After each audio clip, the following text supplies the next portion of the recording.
आज इस वीडियो में हम एनएफओ रिव्यू करने वाले हैं ग्रो म्यूचुअल फंड्स के नए NFO grow multi asset allocation fund के बारे में। तो ये एक ओपन एंडेड इक्विटी प्रकार की स्कीम है जो कि इन्वेस्टमेंट करने वाली है एक साथ मल्टीपल एसेट क्लास में, जैसे कि इक्विटी, डेट, कमोडिटीज और रीट्स एंड इन्विटीज में। तो ये एनएफओ ओपन हुआ है 10 सितंबर 2025 को, क्लोज होने वाला है सितंबर 2025 को, और ये स्कीम कंटिन्यूस परचेस के लिए रीओपन होगी 9 अक्टूबर 2025 को। तो दोस्तों, इस एनएफओ पीरियड में इन्वेस्ट करने से आपको 10 रुपए एनएफओ के हिसाब से यूनिट्स मिलेंगे। तो इस एनएफओ रिव्यू की जानकारी अच्छे से समझने के लिए इस वीडियो को अंत तक देखना बेहद जरूरी है। अगर अभी तक आपने चैनल को सब्सक्राइब नहीं किया है, चैनल को सब्सक्राइब करें और बेल आइकन प्रेस करना बिल्कुल ना भूलें। इस वीडियो को देखने के बाद अगर आपको इस एनएफओ में इन्वेस्टमेंट करने की इच्छा हो तो आप इंडिया के number 1 online platform angel one के जरिए इसमें इन्वेस्टमेंट कर सकते हैं, जिसके लिंक आपको description box and pin comment से मिलेगी। बहुत ही आसान तरीके से आप एंजल वन में अपना अकाउंट ओपन करें और इस एनएफओ में इन्वेस्टमेंट शुरू करें। तो दोस्तों, सबसे पहले तो ये एक मल्टी एसेट एलोकेशन प्रकार का फंड है, मतलब कि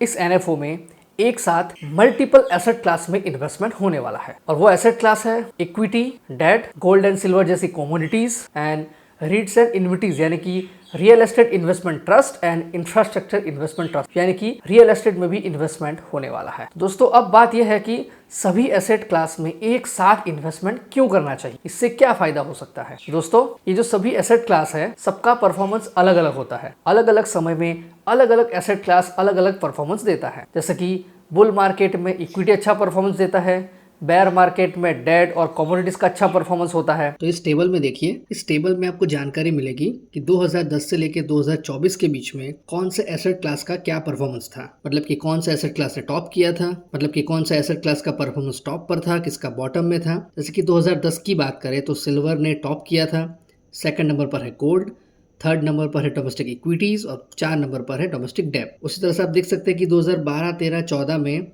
इक्विटी ने टॉप किया था, 18, 19, 20 में गोल्ड ने टॉप किया था, फिर डोमेस्टिक इक्विटी, फिर 22 में गोल्ड, फिर इक्विटी, गोल्ड। तो इस तरह से अलग अलग एसेट क्लास का परफॉर्मेंस अलग अलग साल में अलग अलग समय में बदलता रहता है।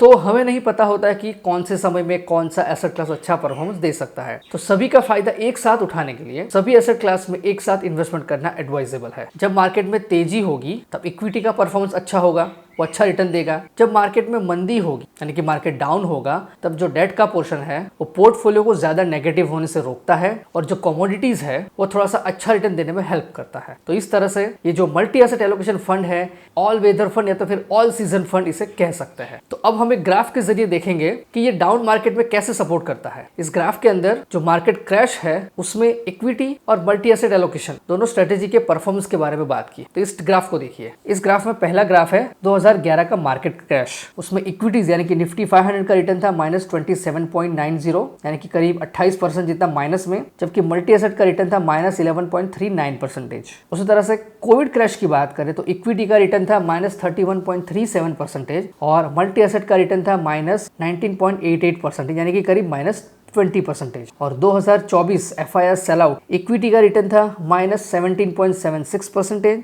जबकि मल्टी एसेट का था -12.49%। तो दोस्तों, इस तरह से मल्टी एसेट स्ट्रेटेजी हमारे पोर्टफोलियो को डाउन साइड में प्रोटेक्शन देता है। और सिर्फ इतना ही नहीं, इक्विटी सेक्टर से कम वॉलेटिलिटी में भी ये काफी अच्छा परफॉर्मेंस देता है। और इस एनएफओ की सबसे खास बात है ग्रो का इन हाउस ऑनलाइन प्लेटफॉर्म जो है शास्त्र। इसका पूरा नाम है strategic holistic asset allocation and systematic technical risk assessment. आसान तरीके से मैं आपको समझाऊं तो ये एक ग्रो का ऑनलाइन प्लेटफॉर्म है, इन हाउस है, जो कि पूरा डेटा एनालिसिस करके एक इनपुट जनरेट करेगा और जो फंड मैनेजर को हेल्प करेगा कि कौन से एसेट का कितना एसेट एलोकेशन रखना है उसमें हेल्प करेगा। शास्त्र एनालिसिस करेगा macro parameters, technical parameters, market data, इस प्रकार के पैरामीटर्स को एनालिसिस करके कितना एसेट एलोकेशन रखना चाहिए ये फंड मैनेजर को हेल्प करेगा। फाइनल कॉल फंड मैनेजर का रहेगा कि कितना एसेट एलोकेशन रखना है, कौन से स्टॉक में कितना इन्वेस्टमेंट करना है, ये फंड मैनेजर के द्वारा डिसाइड किया जाएगा। और शास्त्र कंप्लीटली अल्गोरिदम के जरिए काम करता है,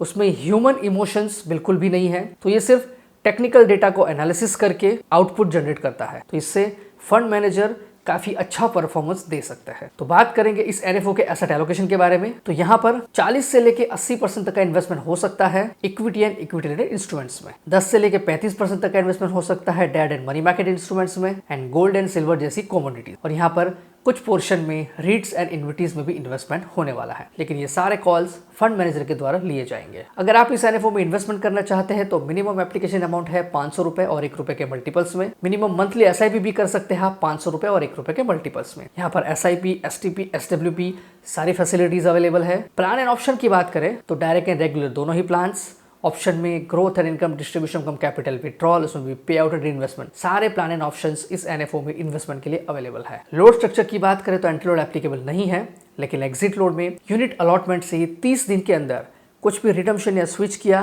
तो 1% का एग्जिट लोड एप्लीकेबल है। 30 दिन के बाद कुछ भी रिडम्पशन या स्विच करने पर कोई भी एग्जिट लोड एप्लीकेबल नहीं है। लेकिन स्टैम्प ड्यूटी 0.005% एप्लीकेबल है, मतलब कि अगर आप 1000 रुपए का इन्वेस्टमेंट करते हैं तो उस पर 5 पैसा स्टैम्प ड्यूटी एप्लीकेबल है। एक्सपेंस रेशियो की बात करें तो इस एनएफओ का शुरुआत का रेगुलर प्लान का एक्सपेंस रेशियो रहेगा 2.25% तक। जैसे जैसे ईयूएम बढ़ता जाएगा एक्सपेंस रेशियो कम होता जाएगा। स्कीम का रिस्क है वेरी हाई, तो ये स्कीम 3-4 साल से ज्यादा टाइम पीरियड के इन्वेस्टमेंट के लिए सुटेबल है। स्कीम का टैक्सेशन रहेगा इक्विटी का और स्कीम में कोई भी लॉक इन पीरियड एप्लीकेबल नहीं है। अगर आप इस एनएफओ में इन्वेस्टमेंट करना चाहते हैं तो एंजल वन के जरिए बहुत ही आसान तरीके इस एनएफओ में इन्वेस्टमेंट कर सकते हैं। तो एंजल वन में अकाउंट ओपन करने की लिंक आपको description box and pin comment से मिलेगी। बहुत ही आसान तरीके से अपना अकाउंट ओपन करें और इस एनएफओ में और फ्यूचर में आने वाले दूसरे एनएफओ में भी इन्वेस्टमेंट शुरू करें। तो दोस्तों ये थी जानकारी NFO review grow multi asset allocation fund के बारे में। करंट मार्केट सिचुएशन के हिसाब से बहुत ही बढ़िया एनएफओ है, आप इसमें इन्वेस्टमेंट कर सकते हैं। अगर आपको ये वीडियो पसंद आया है तो इस वीडियो को लाइक करें, कमेंट करें, शेयर करें। अगर अभी तक आपने चैनल को सब्सक्राइब नहीं किया है तो चैनल को सब्सक्राइब करें और बेल आइकन प्रेस करना बिल्कुल ना भूलें। म्यूचुअल फंड निवेश बाजार जोखिम के अधीन है। योजना संबंधी सभी दस्तावेजों को ध्यान से पढ़ें। Mutual fund investments are subject to market risk. Read all scheme related documents carefully.